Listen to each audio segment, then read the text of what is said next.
최선모 부총리 겸 기획재정부 장관 탄핵안이 민주당 주도로 본회의에 상정됐습니다만 최 부총리의 사의 표명과 수리로 투표는 이뤄지지 않았습니다.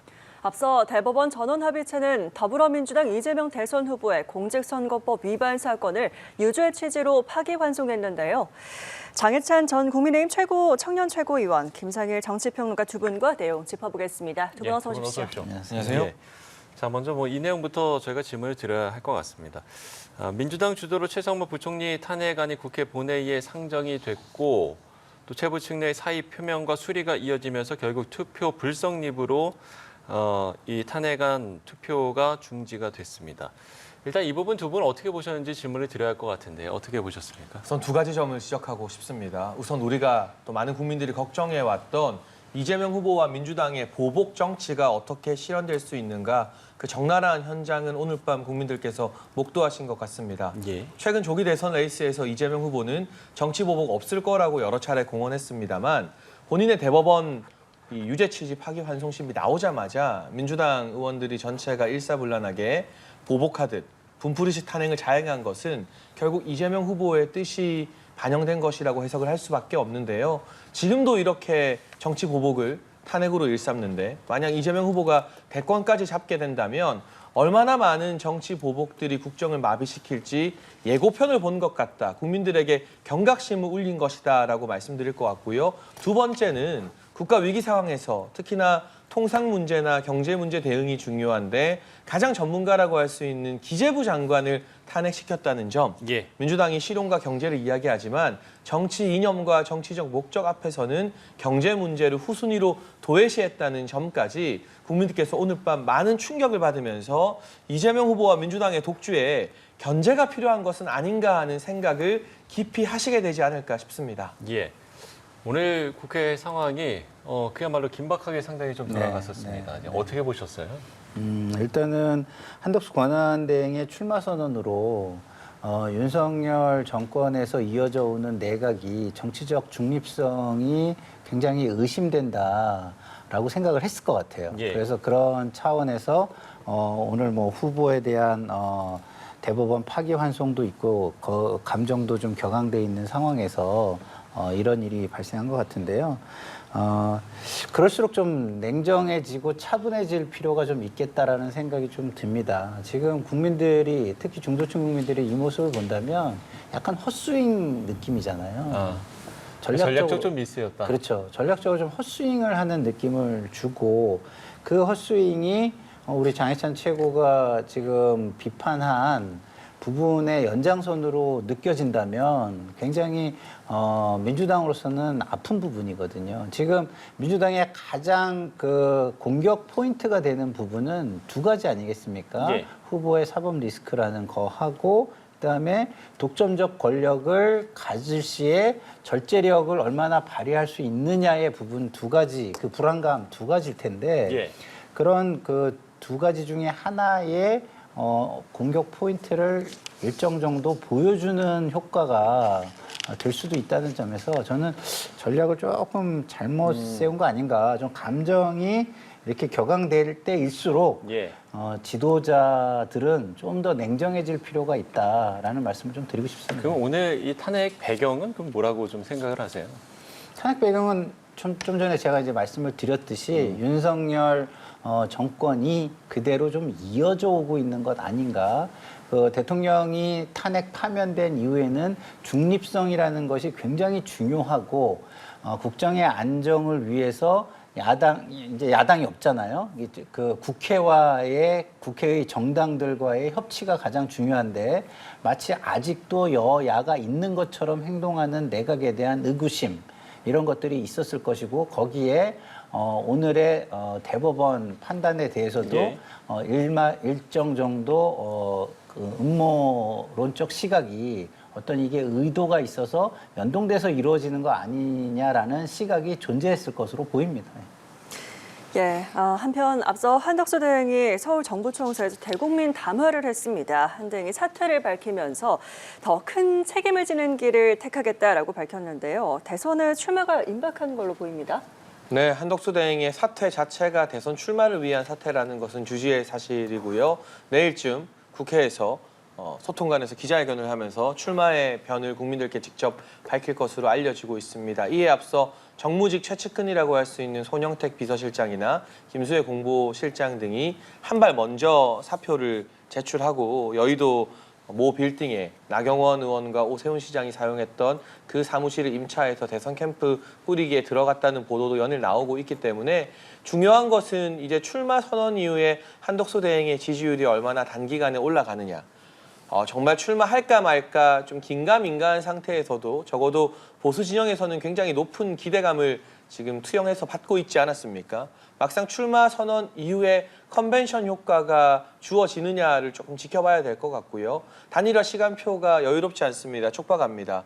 최소 5월 11일 이전에는 국민의힘 후보와의 단일화가 성사되어야만 기호 2번을 달 수 있고 대선에서 기호 1번이냐 2번이냐 아니면 그 후순위 번호냐는 너무 많은 차이를 불러오기 때문에 한덕수 대행이나 국민의힘 입장에서도 5월 11일을 최종 마지노선으로 생각할 것입니다. 그렇다면 단일화 경선 룰 가지고 지지부진하게 기싸움할 시간이 거의 주어지지 않는다는 뜻인데요. 예. 정치 경험이 비교적 적다고 할 수 있는, 물론 관로로서의 경험은 풍부하지만 이 한덕수 대행과 그 주변 캠프가 단기간에 단일화 룰 조정이라는 어려운 과제를 얼마나 산뜻하고 시원하게 넘어서느냐, 그 부분이 이제 한덕수 대행 출마 이후에 가장 주목해야 될 관전 포인트가 아닐까 싶습니다.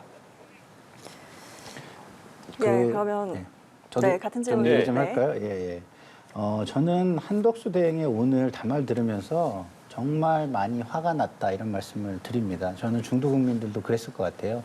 지금 한덕수 권한대행은 그 대통령의 탄핵 파면 이후에 굉장히 위기적인 상황, 굉장히 불안한 상황을 안정적으로 관리해야 되는 어마어마한 중차대한 책임을 가지고 있습니다.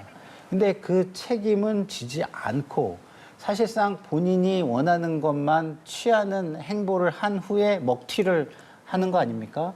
지금 론스타 먹튀 이후에 최대의 먹튀로 불리지 않을까 이런 생각이 들고요. 본인은 더 큰 책임이라고 얘기했지만 중도층이나 제가 듣기에는 이것은 더 큰 권력을 향한 권력 욕이지 이게 어떻게 더 큰 책임입니까? 더 큰 책임이라는 건 자기 희생을 전제로 하는 건데 이것은 더 큰 권력을 향한 자기 욕심이라고 볼 수밖에 없는 거 아니겠습니까? 네. 그렇기 때문에 이것을 이해해 줄 국민은 같은 진영의 강성 지지층 외에는 합리적인 지지층조차도 이해할 수 없을 것이다. 자, 우리 한동훈 후보가요, 굉장히 위기를 겪었을 때를 한번 생각해 보세요.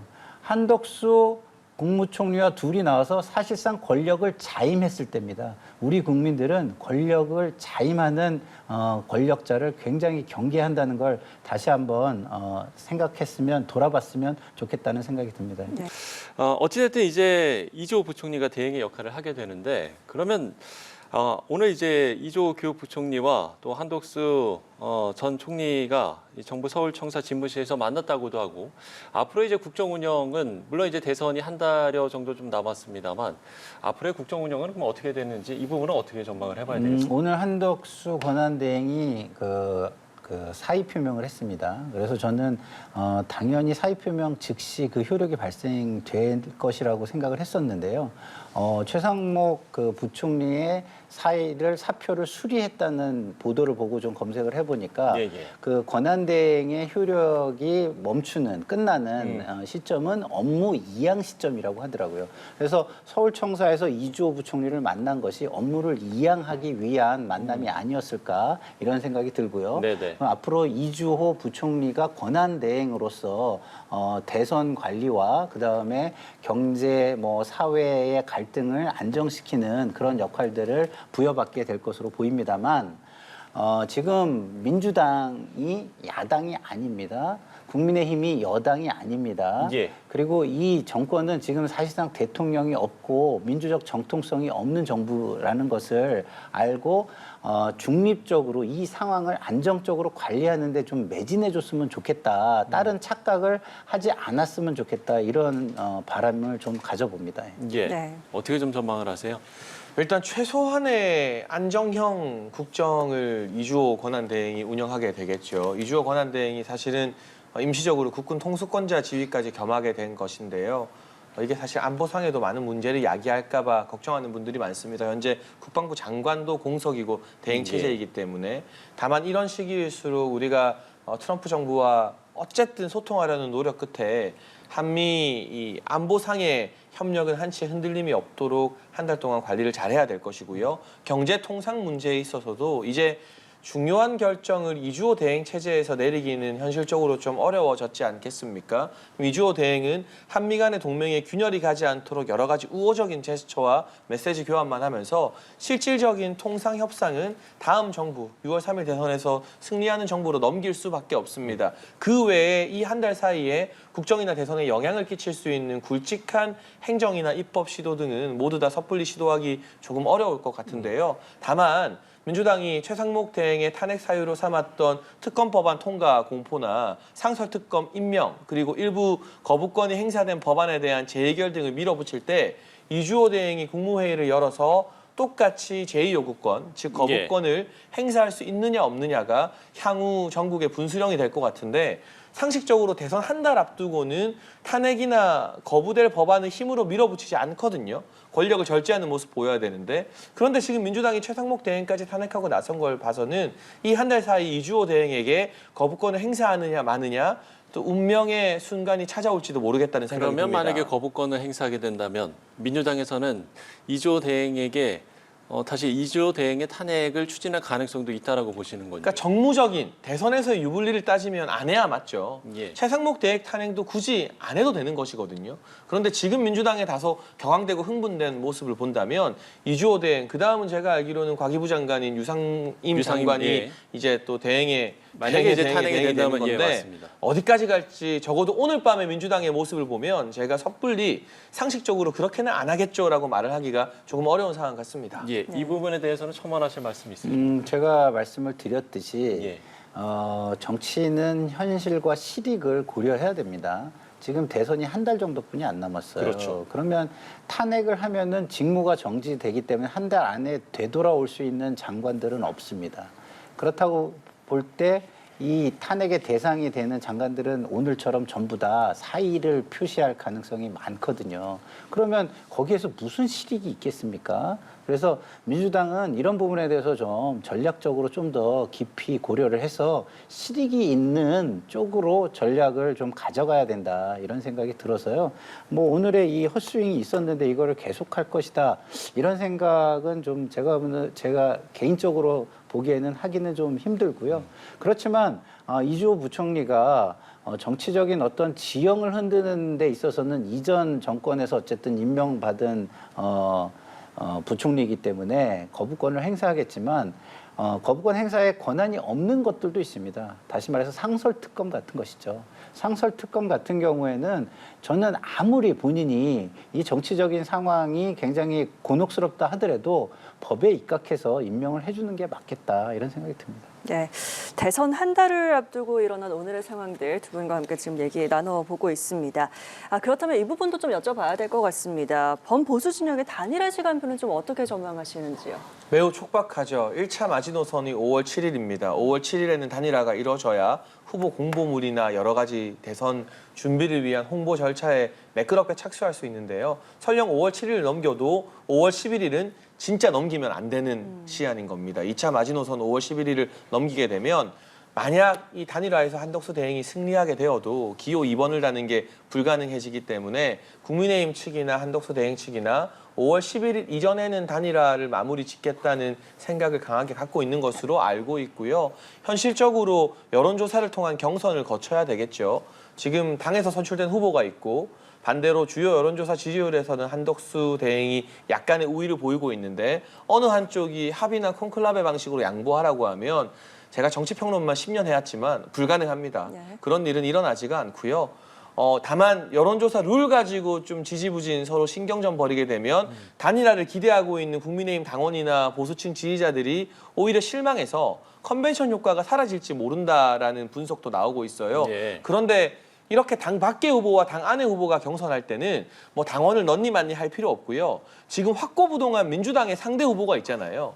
그러면 이재명 후보와의 가상 대결 조사를 전 국민으로 해보면 역선택 방지 조항 넣을 필요도 없고 왜냐하면 역선택할 분들은 이재명 후보를 선택할 거니까 구차한 조항 넣을 필요 없이 그냥 가상양자 대결에서 누가 더 경쟁력이 있느냐.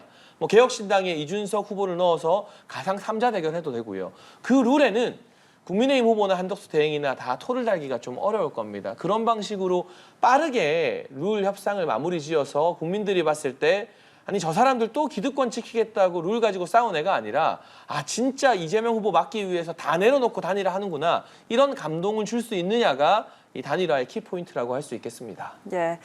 1차로 일단 5월 7일 일주일 남았고요. 그리고 최종 마지노선으로 5월 11일 잡아주셨습니다. 굉장히 촉박하다라는 이야기 해주셨는데 좀 어떻게 예측하십니까? 그게 진영 논리에 너무 저는 함몰된 생각이라고 봐요. 국민들은 오히려 이런 겁니다. 한덕수 권한대행이 나와서 단일화하는데 입당해가지고 2번을 달아? 그게 무슨 단일화입니까? 그건 사실상 보이지 않는 세력에 의한 옹립이라고 보여질 가능성이 되게 많아요. 그리고 그런 의구심을 가지고 있잖아요. 이게 한덕수 권한대행을 출마시켜서 꽃길을 깔아줘가지고 후보를 만들어주자. 그런 뒷거래가 있는 거 아니냐라는 의구심을 다 가지고 있는 상황에서 그런 의구심을 사실상 확인해주는 결과가 될 수 있다라는 말씀을 드립니다. 그리고 룰 미팅 이거요. 이게 자기한테 불리하다고 생각하는 건 절대 받아들일 수가 없는 게 선거입니다. 그렇기 때문에 뭐 우리 정해찬 최고께서 굉장히 이상적인 바람을 말씀해 주셨지만 그대로 간다면은 국민의힘이 상당히 훌륭한 정치 세력이겠죠. 그렇지만 한 번도 그렇게 훌륭한 정치 세력이 있어 본 적이 없다는 점을 말씀을 드리고요. 한덕수 권한대행은요. 그냥 단일화답게 타 당의 후보 내지는 무소속 후보로서 단일화를 하는 것이 맞겠다. 그래야지만 국민의힘이라는 정당이 공당으로서 그리고 공당이 가지고 있는 경선의 제도의 정당성이라는 것을 인정받을 수 있지. 그렇지 않다면 이게 무슨 공당이고 그 당이 가지고 있는 제도는 그게 무슨 정당한 제도이겠냐라는 비판에 직면할 것으로 보입니다. 예, 알겠습니다. 자, 주제를 바꿔보겠습니다. 이제 12시가 넘었기 때문에 어제 낮의 상황으로 저희가 좀 들어가 보겠습니다. 대법원이 이재명 민주당 대선 후보에게 무죄를 선고한 2심 판결을 파기했습니다. 대법원의 판단 시점 그리고 내용 이 부분은 어떻게 보셨어요? 그러니까 뭐 판단 시점은 어떻게 해도 논란은 있는 거기 때문에 네. 나름의 용기를 낸 것이겠죠. 지금 이런 논란을 어느 정도는 예측했을 텐데. 근데 아쉬운 거는요. 그렇다면 왜 이전에 빨리 용기를 내서 이런 논란을 자초하지 말지. 그때는 뭐 했을까 법원이. 그러니까 다른 의구심이 또 생기는 거예요. 아, 2심 결과가 이랬기 때문에 빨리 한 거 아니냐. 다른 마음을 가지고 있고 다른 의도를 가지고 있기 때문에 빨리 한 거 아니냐. 이렇게 생각할 수밖에 없잖아요. 이해관계가 있는 사람은 그렇게 생각하는 게 너무나 당연한 논리 아니겠습니까? 그런 측면에서는 판단 시점에 대해서 상당히 좀 아쉬움이 있고요. 내용에 있어서도 조금 그렇습니다. 이게 기본적으로 유권자의 선택의 공익과 그다음에 개인의 어떤 표현의 자유라는 기본권 사이에서 충돌한 것인데요. 공직선거법의 취지를 살려서 유권자의 선택을 보호하자라는 쪽에 방점을 두고 판단을 한 것으로 보입니다.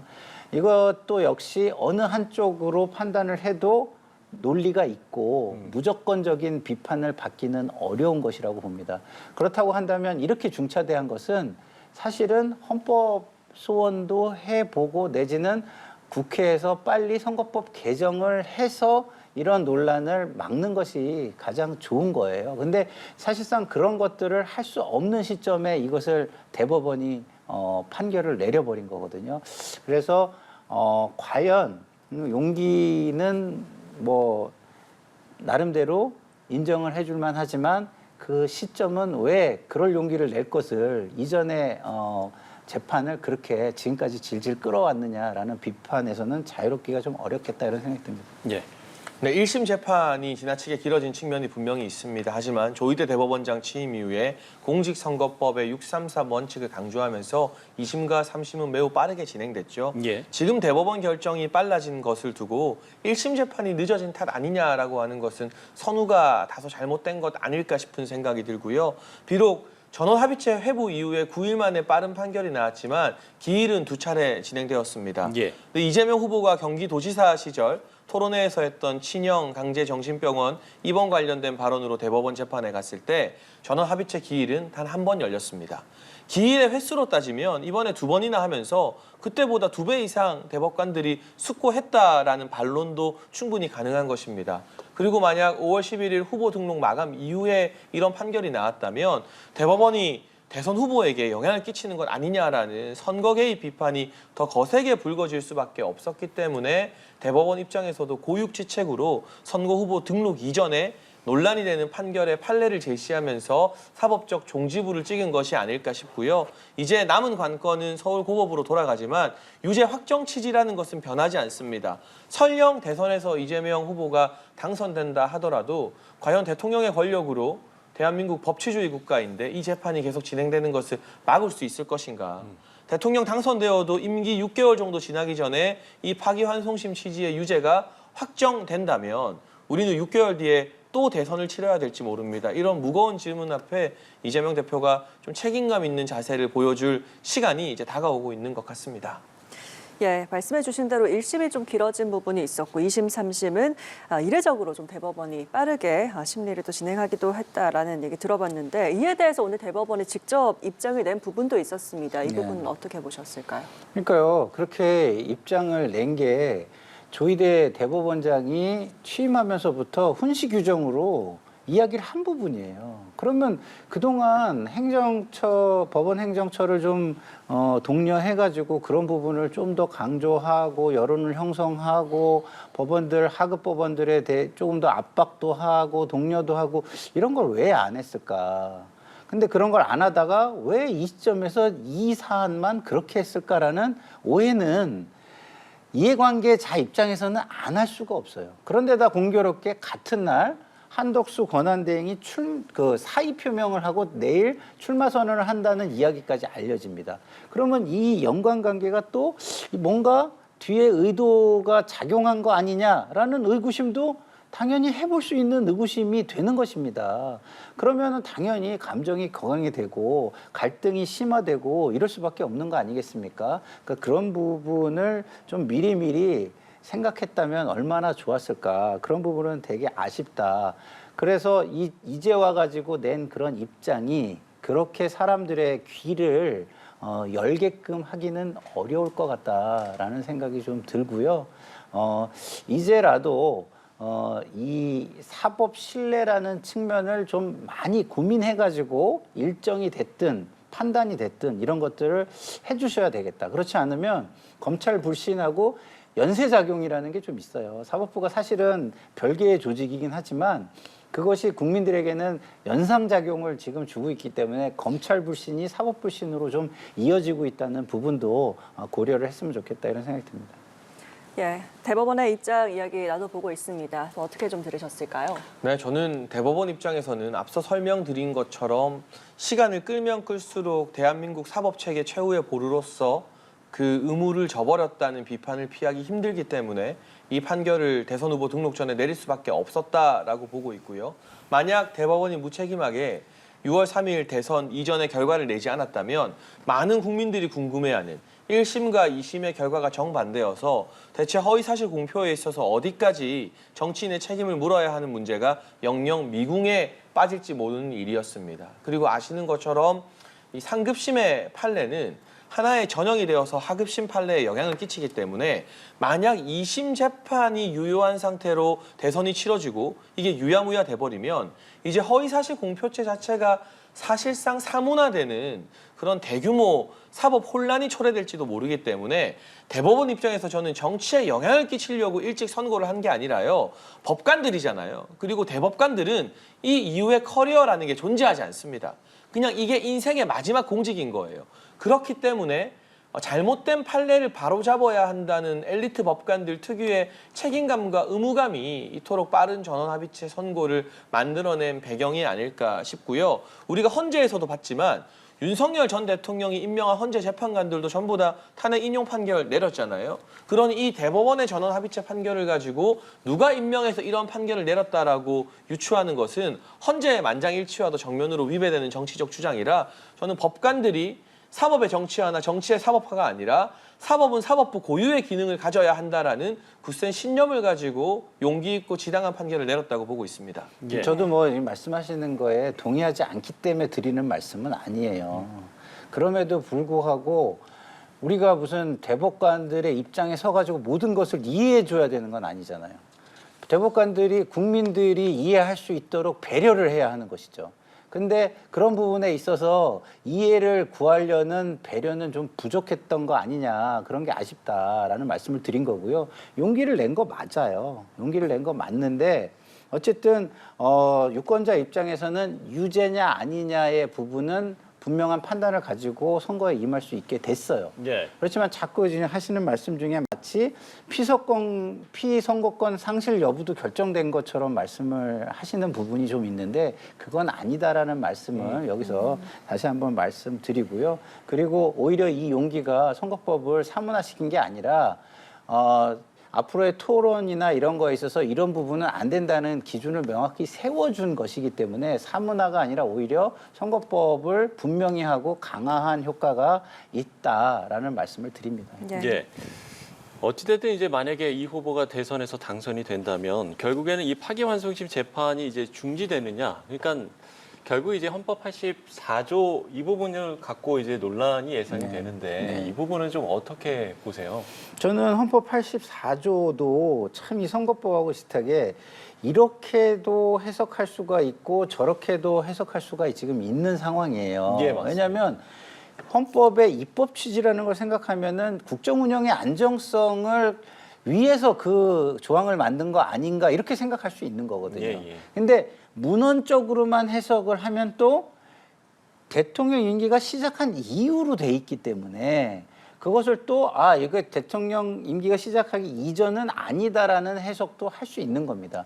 결국은 현재는 무엇을 중심으로 볼 수밖에 없냐면 국민의 신뢰와 이익에 부합하느냐로 볼 수밖에 저는 없을 거라고 봐요. 그래서 만약에 이재명 후보가 대통령으로 당선이 돼서 국민 신뢰를 높이는 어떤 행보를 보인다면 제가 볼 때는 국정 안정이 국민 이익에 훨씬 부합하고 국민 신뢰에 부합하는 것이기 때문에 섣불리 법원이 그런 판단을 내리려고 들기가 쉽지 않을 것이다 이런 생각하고요.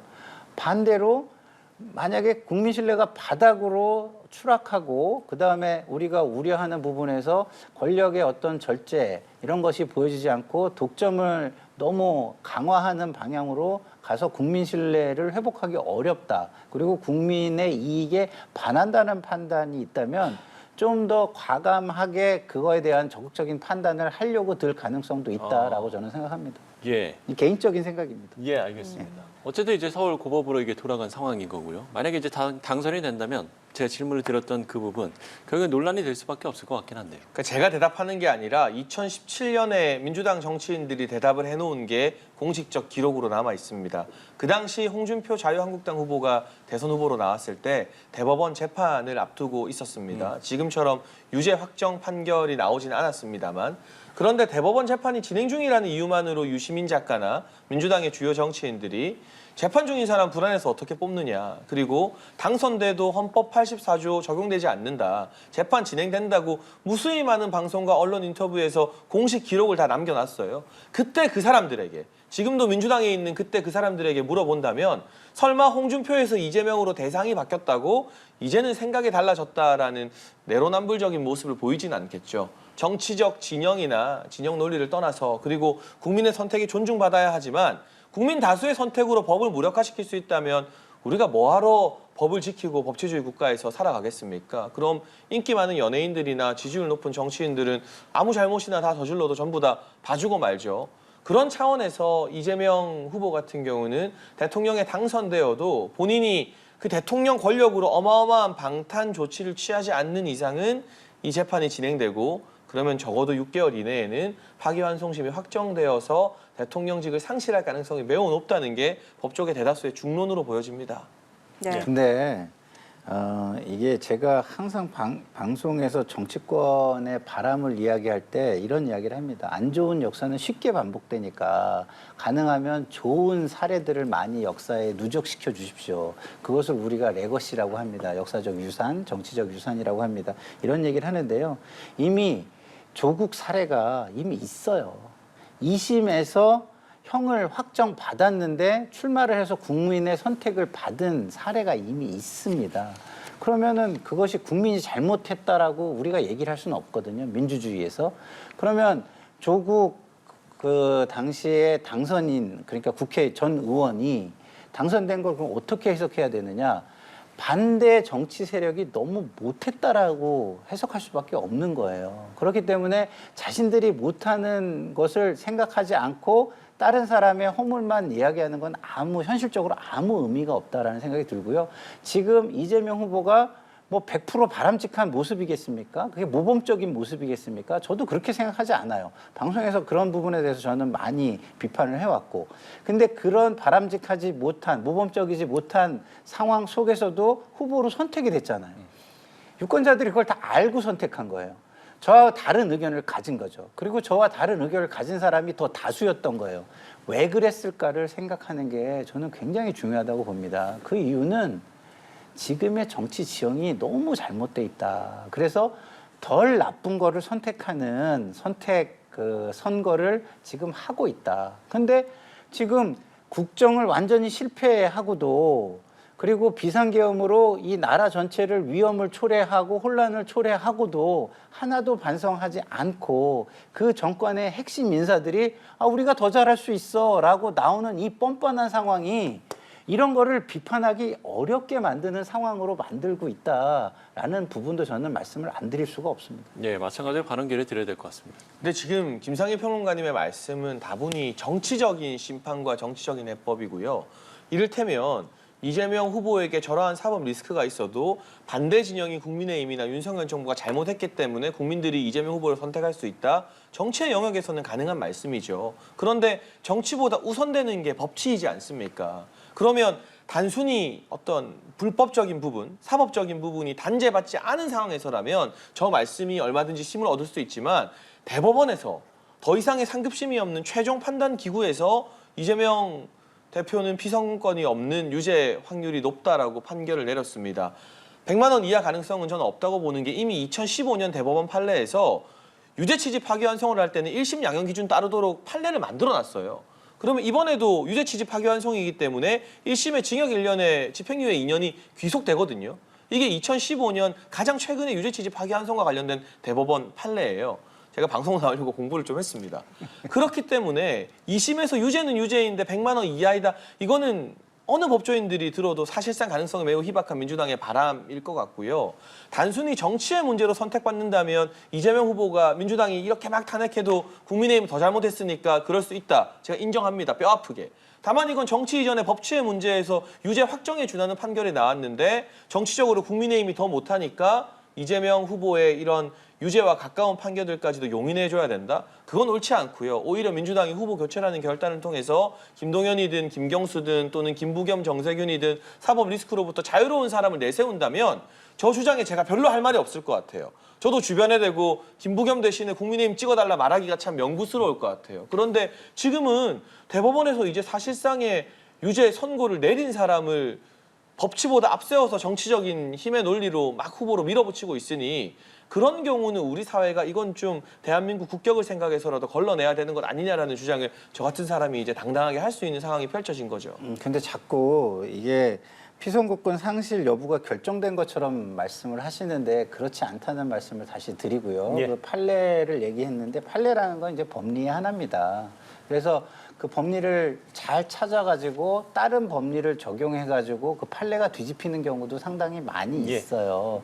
그렇기 때문에 저는 이번에 2심 판결은 무죄였잖아요. 그렇기 때문에 1심에 그게 기속될 거라고 저는 보기 어렵고요. 그리고 1심에서 많은 법조인들이 물론 제 주변의 법조인들이긴 합니다만 많은 법조인들이 무엇이라고 얘기했냐면 이것은 100만 원 이하 또는 무죄가 나올 거라고 예상을 많이 했습니다. 근데 그것이 너무 과도한 형이 나왔기 때문에 저는 2심에서 오히려 무죄가 나온 거라고 보거든요. 그럼 그것이 파기환송이 돼서 유죄 취지로 갔다면 저는 기존에 어떤 많은 법조인들이 예상했듯이 100만 원 이하로 형량이 정해질 가능성이 높다고 저는 보기 때문에 이런 의견도 있는 것이고 우리 장해찬 최고께서 가지고 계신 의견도 있는 것이고 예. 이것은 역시 다양한 주장을 법원에서 최종적으로 결론을 지어줄 때까지는 그냥 논쟁거리로 남을 뿐이다라는 말씀을 드립니다. 네, 평론가님의 의견까지 함께 들어봤습니다. 두 분께서 말씀 주시는 동안에 잠시 화면에도 잡히긴 했습니다만 이재명 후보가 오늘 대법원 선고 결과에 대해서 했던 발언도 좀 짚어볼 필요가 있을 것 같습니다. 네, 생각과 전혀 다른 방향의 판결이다. 국민의 뜻이 가장 중요하다라고 강조를 했고요. 더불어서 함께 또 민주당은 대법원의 쿠데타이자 명백한 선거 개입이다라고 비판을 했습니다. 이 후보의 발언과 함께 또 민주당의 이런 발언들, 비판들 어떻게 좀 봐야 될까요? 과하죠. 이재명 후보와 민주당 그동안 헌법재판소의 윤석열 전 대통령 탄핵 인용 판결에 대해서는 위대한 사법부의 승리다라면서 우리가 법의 판결을 전적으로 존중해야 된다는 입장이지 않았습니까? 2심 판결이 나왔을 때도 위대한 사법부의 승리다 뭐 이런 취지의 발언도 굉장히 많이 봤었는데 이게 정치권의 고질적인 문제죠. 불리한 판결 나오면 사법부 막 비판하고 유리한 판결 나오면 막 상찬하는 것들. 저는 어느 정도 이해는 합니다. 국민의힘도 그렇죠. 하지만 저는 지켜야 될 선이 있는 것 같아요. 사법 쿠데타다. 뭐 대법원도 내란 세력이다. 라는 식의 과도한 발언들. 특히 민주당의 김병기 의원이 오늘 SNS에 이것들 봐라. 한 달 뒤에 두고 보자. 이런 글들을 올렸다가 급하게 또 막 비판받으니까 수정하고 난리가 났는데 굉장히 오싹하고 무섭잖아요. 대한민국 법치를 수호하는 대법관들을 한 달 뒤에 대선 이겨서 가만 안 두겠다라는 일종의 경고성, 협박성 발언으로 들리지 않습니까? 이렇게 도를 지나친 사법부 비판은 우리 국민들께서 강력하게 견제를 해주셔야만 막을 수 있는 것이다. 지금 사실 입법부가 이재명 후보 손아귀에 떨어진 지 오래됐는데 행정부에 이어서 사법부마저도 이것들 봐라 하는 분들에게 좌지우지 된다면 대한민국 상권 분립 자체가 존립하기 어려운 상황이 될 것이기 때문에 비판을 할 수 있고 그게 정치권의 고질적 병폐이긴 하지만 우리가 최소한 선을 지키자.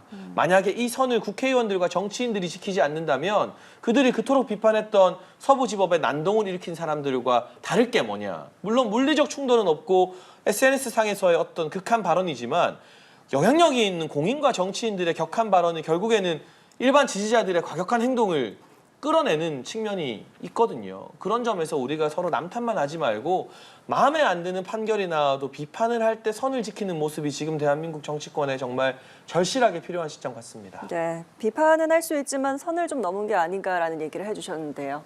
뭐 그거에 대한 반박은 좀 하기 어렵죠. 기본적으로 제도와 상권 분립을 존중하는 하에서 정치인들은 이야기를 해야 됩니다. 그 이유는 본인들도 제도기 때문입니다. 만약에 개인이라면, 사인이라면 조금 과도한 이야기를 할 수 있어요. 왜냐하면 공적 책임을 지지 않고 그것이 많은 불특정 다수에게 영향을 미치는 것이 작기 때문에 오히려 그럴 수 있죠. 근데 개인이 그런 얘기를 해도 그거는 너무 감정적이고 과해라는 얘기를 들을 만한 이야기를 제도의 하나인 국회의원이 그런 이야기를 한다는 것은 바람직하지 못하다라는 점에 동의하고요. 보다 현실적인 접근을 해야 된다라는 말씀을 드리는데 이것도 과하긴 하지만 현실적인 전략에 의한 접근일 수는 있어요. 왜냐하면 이렇게 해놔야 이재명 후보가 선거까지 갈 수 있는 동력과 지지층 결집을 유지할 수 있다라고 판단했을 수도 있거든요. 그래서 이게 법적인 판단과 정치적인 판단이 어느 정도 분리하는 전략의 일환일 수 있다라는 생각이 들어서 뭐 전략적으로 방향성은 제가 잘못됐다고 말하기는 어렵지만 그럼에도 불구하고 과도한 표현은 줄이면서 전략을 추구할 수 있다면 그런 방향으로 가는 것이 좋겠다라는 말씀을 드립니다. 예, 알겠습니다. 오늘 얘기 여기서 마무리 짓겠습니다. 장해찬 전 국민의힘 청년 최고위원, 김상일 정치평론가 두 분과 함께 이야기 나눠봤습니다. 두 분 말씀 고맙습니다. 고맙습니다.